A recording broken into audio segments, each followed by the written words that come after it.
টি-20 বিশ্বকাপের পর্দা উঠতে এক মাসেরও কম সময় বাকি। এরই মাঝে প্রকাশ পেয়েছে বিশ্বকাপের theme song out of this world, যা সাড়া ফেলেছে সমর্থকদের মাঝে। অপরদিকে নিউ ইয়র্কে শুরু হয়েছে বাংলাদেশের ম্যাচ ভেন্যু নাসাউ কাউন্টির ড্রপ ইন পিচ বসানোর কাজ, যা আনা হয়েছে ফ্লোরিডা থেকে।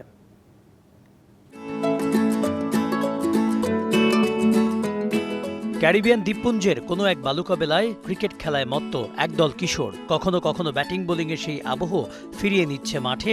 সেই উন্মাদনায় সামিল হয়েছেন বড়সব তারকা ক্রিকেটাররাও। টি-20 বিশ্বকাপ সামনে রেখে আইসিসির প্রকাশিত theme song out of this ওয়ার্ল্ডের এই দৃশ্য ক্রিকেট সমর্থকদের মাঝে সাড়া ফেলতে যথেষ্ট।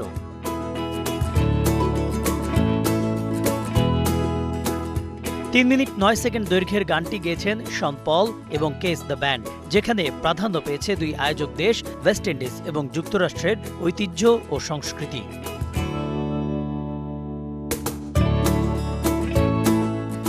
গানে দেখা গেছে ওয়েস্ট ইন্ডিজের কিংবদন্তি cricketer the universe boss Chris গেইলকে, সাথে ছিলেন জামাইকান স্প্রিন্টার উজাইন বোল্ট এবং ওয়েস্ট ইন্ডিজ নারী দলের ক্রিকেটার স্টেফানি টেইলর। আরেক সাবেক ক্যারিবিয়ান তারকা শিবনারায়ণ চন্দরপলও ছিলেন গানের মাঝে।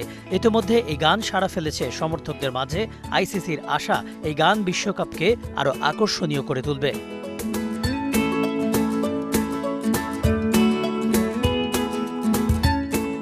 বিশ্বকাপ যখন দোরগোড়ায়, তখন দ্রুত গতিতে প্রস্তুত হচ্ছে এবারের আসরের একমাত্র অস্থায়ী স্টেডিয়াম নিউ ইয়র্কের নাসাউ কাউন্টি, যেখানে আয়োজিত হবে Bharat Pakistan high voltage match.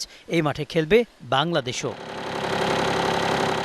ইতিমধ্যে মাঠে 10টি ড্রপ ইন পিচ বসানোর কাজ শুরু হয়েছে, যা উড়িয়ে আনা হয়েছে ফ্লোরিডা থেকে। পিচ স্থাপন কাজের তত্ত্বাবধানে আছেন অস্ট্রেলিয়ার অ্যাডিলেড ওভালের হেড কিউরেটর ড্যামিয়েন হাউ।